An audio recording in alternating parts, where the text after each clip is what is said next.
¿Es la selección de personal algo tan sencillo de hacer que todo el mundo sería capaz de llevarlo adelante? ¿Afecta la selección de personal a la buena eficacia, eficiencia y productividad de una compañía? A estas y otras preguntas nos va a responder hoy José Antonio Menéndez. José Antonio es director corporativo de recursos humanos de la empresa Europac. Antiguamente estuvo en otras multinacionales francesas en distintos sectores.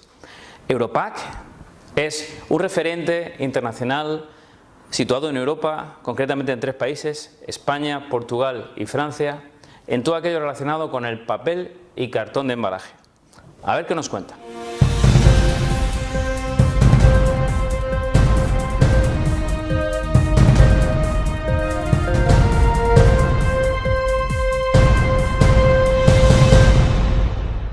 José, ¿qué tal estás? Bien, aquí interrumpiendo un poco el día de trabajo para estar con vosotros.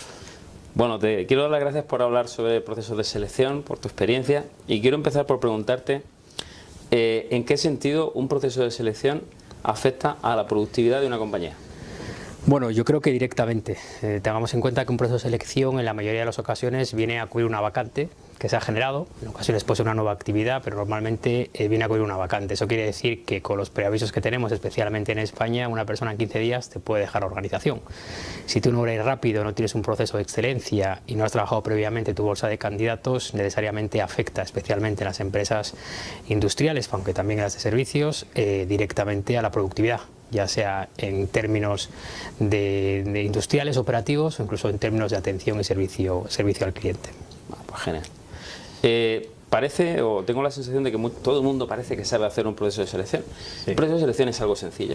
No, no es sencillo. Y es cierto que todo el mundo, no solamente parece que todo el mundo sepa hacer un proceso de selección, sino que parece que todo el mundo sabe entrevistar. Y eso no es cierto. Un proceso de selección es complejo.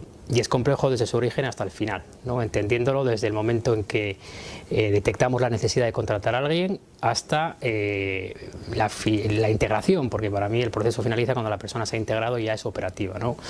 Es complejo porque intervienen muchas personas y hay muchos aspectos a cuidar. Hoy en día contratar a alguien no es fácil, no solamente es hacer una entrevista, sino que hay que vender un proyecto, hay que enganchar al candidato, tú tienes que casarte con el candidato y el candidato contigo, y eso no lo sabe hacer todo el mundo. Lo más difícil es el origen, y es qué necesitamos. No siempre somos capaces de transmitir a nuestros headhunters o al propio Departamento de Recursos Humanos cuál es el perfil exacto que necesitamos. Sin esa definición inicial, donde participa mucha gente, es difícil acertar. La segunda parte es el propio desarrollo del proceso, la logística en sí. Aquí hay que coordinar entrevistas, hay que hacerlo en un espacio de tiempo corto, cada uno tiene que tener su rol, nadie puede equivocarse a la hora de sentarse delante de un candidato, y luego, en tercer lugar, la fase de la oferta. Es decir, muchas personas, muchas tareas en un periodo de tiempo que lo deseable es que sea lo más corto posible, con lo cual sencillo no es, y de hecho todos tendremos ejemplos de procesos que no han sido muy exitosos. Bueno, aprovecho eso que has dicho al final. Seguro que has cometido o has conocido algún error en estos años que llevas trabajando y seguro que has aprendido de ello para no volverlo a cometer. ¿Quieres compartirlo con alguien que esté viendo este vídeo para que le sirva? Errores en proceso de selección muchos, porque tomas decisiones sobre una incorporación en un proceso que como mucho puede durar 2 meses y ya tirando hacia arriba, no debería durar más. No entramos en casos concretos porque siempre esto es confidencial, pero yo te diría que las dos cosas o los dos motivos por los que normalmente nos equivocamos son fundamentalmente esa definición del perfil errónea, o a lo mejor el cambio de perfil necesario cuando ya el proceso se ha iniciado. Eso nos pasa a veces y eso nos lleva a tener una bolsa de candidatos que no cumplen requisitos. Pero a mí lo que más me ha llevado a cometer errores ha sido las prisas.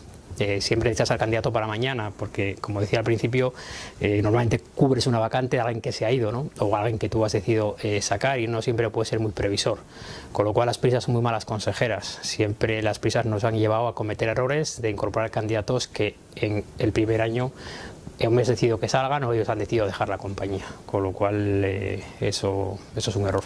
Las prisas nunca fueron buenas. No. Si tuvieras que dar 3 claves para inspirarse o tener clara en un proceso de selección, ¿cuáles serían? 3 claves. Bueno, la primera ya la he comentado en varias ocasiones. Esa es la perfecta definición del perfil y que ese sea entendido por todo el mundo. Es decir, ¿Qué necesitamos contratar? ¿Cuáles son los requisitos mínimos necesarios? ¿Cuáles son aquellos requisitos que podemos dejar caer en un momento determinado si el proceso se complica? Y que esto sea entendido por el Departamento de Recursos Humanos, que es quien pilota este proceso, pero también con los potenciales headhunters que colaboran con nosotros. En nuestro caso colaboramos con unos cuantos, y que todo el mundo comprenda bien, y hasta que eso no esté bien entendido no lanzaremos el proceso. Ahora no salimos fuera, porque si no cometeremos errores. El segundo, la propia gestión del proceso en sí. Es decir, hay que definir, nosotros tenemos definido muy claramente las diferentes rondas de entrevistas, cuánto debe durar cada una, cuál es el objetivo de cada una de ellas, y luego dentro de ese proceso la calidad de la decisión, es decir, que todos los que hemos intervenido en las entrevistas discutamos sobre lo mismo, que no discutamos un tema subjetivo de me cae bien, me cae mal, el feeling ha sido bueno, ha sido malo. No, establezcamos previamente sobre qué vamos a discutir para decir cuál es el candidato adecuado, y así todos discutimos sobre lo mismo, ¿no? Esto es gestión de proceso al final, incorporando lo que decíamos ya antes, de que la gente que se entrevista, que se enfrenta a un candidato, sepa hacer una entrevista, ¿no? Esto es gestión de proceso, que sería la segunda. Y la tercera, la parte de gestión de la oferta y de venta del proyecto, ¿no? Tenemos que, lo dije ya en una ocasión, tenemos que casarnos con el candidato, él con nosotros, y aquí nos elegimos mutuamente, ¿no? Somos como una pareja, él se vende por sus competencias y nosotros nos vendemos por nuestro proyecto. Entonces hay que tener esa parte de cierre final y de integración también muy definida en el proceso. No acaba el proceso cuando el candidato lo has elegido, ni siquiera cuando le haces la oferta, termina cuando se ha integrado y han pasado los primeros meses. Ahí has demostrado si lo que tú le has vendido al candidato es la realidad y si lo que tú has entendido del candidato es cierto. Perfecto. Has hablado de headhunters. Sí.